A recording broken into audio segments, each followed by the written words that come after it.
যুদ্ধবিরতি শুরু দাবি ইরান ও ইসরায়েলের শীর্ষ সংবাদ মাধ্যমের।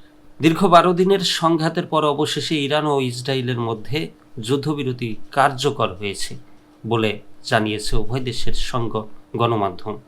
যদিও যুদ্ধবিরতির ঘোষণা নিয়ে এখনও পারস্পরিক বক্তব্য দিচ্ছে দুই পক্ষই। ইরানের রাষ্ট্রীয় গণমাধ্যম প্রেস টিভি জানিয়েছে, ইসরায়েলি ভূখণ্ডে ও ইরানের বিভিন্ন এলাকায় একাধিক হামলা ও পাল্টা হামলার পর সোমবার রাতে যুদ্ধবিরতি কার্যকর হয়। কাতার ভিত্তিক সংবাদ মাধ্যম আল জাজিরা সূত্রে তথ্য জানা গেছে।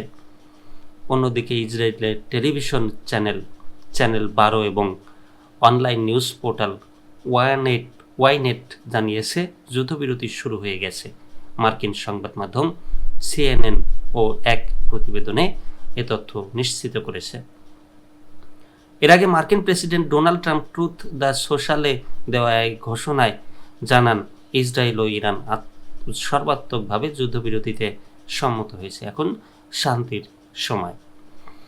তবে যুদ্ধবিরতি নিয়ে দ্বিধা থেকেই যাচ্ছে। ইরানের পররাষ্ট্রমন্ত্রী আব্বাস আরাগচি বলেছেন, এখনও যুদ্ধবিরতি বা সামরিক অভিযান বন্ধের বিষয়ে কোনো আনুষ্ঠানিক চুক্তি হয়নি। তিনি জানান, তেহরান সময় অনুযায়ী ভোর 4টার মধ্যে যদি ইসরায়েল ইরানি জনগণের বিরুদ্ধে তাদের অবৈধ হামলা বন্ধ করে, তাহলেই কেবল ইরান পক্ষ থেকে আর কোনো পাল্টা হামলা চালানো হবে না।